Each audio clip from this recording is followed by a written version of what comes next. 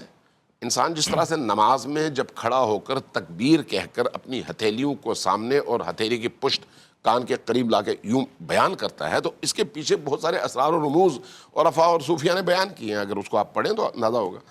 تو یہ جو رمضان المبارک کی عید کا دن ہے، خود یہ عید یعنی تمام گناہوں کی طرف پشت کر کے اللہ کی طرف رخ کرنے کا دن.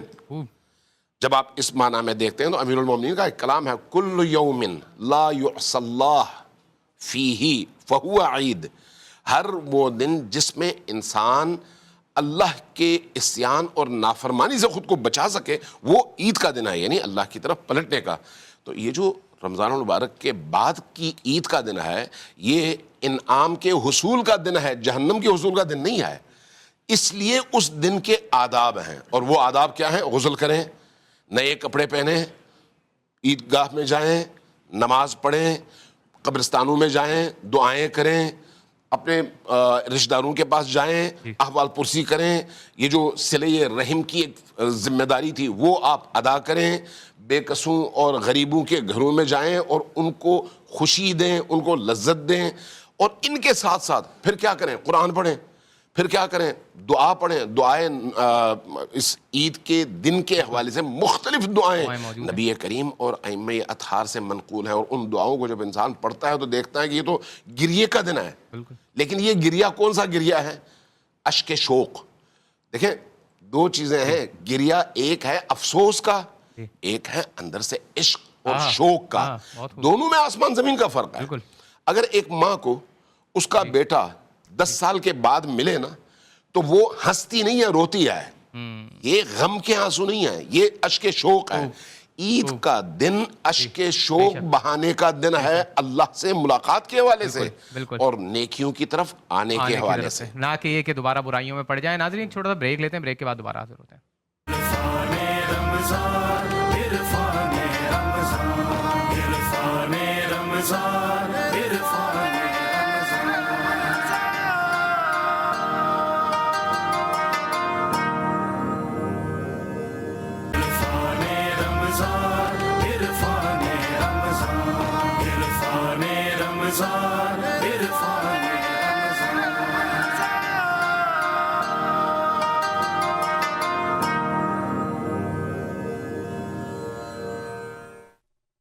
السلام علیکم ناظرین، جی ٹی وی خصوصی نشریات عرفان رمضان میں ایک بار پھر خوش آمدید. اور یہ ہمارا سیگمنٹس کوسچنس آنسرس کا سیگمنٹ ہے. آپ کی اسکرینس پر ہمارے فون نمبرس آ رہے ہیں، آپ فون نمبر ملا سکتے ہیں، ہمارے پروگرام میں شامل ہو سکتے ہیں.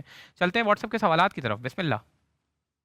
میرا اگر کسی سے جھگڑا ہو جائے یا کسی سے کوئی بحث مباحثہ ہو، بڑی دفعہ ایسا ہوتا ہے کہ میرے پاس جواب ہوتا ہے مگر میں اس کو صبر کر کے خاموش ہو جاتا ہوں کہ کوئی بات نہیں، بات کو جانے دیا جائے، بات کو ختم کر دیا جائے. میں وقتی طور پہ تو اس کو صبر کر جاتا ہوں، خاموش ہو جاتا ہوں، لیکن اس کے بعد میں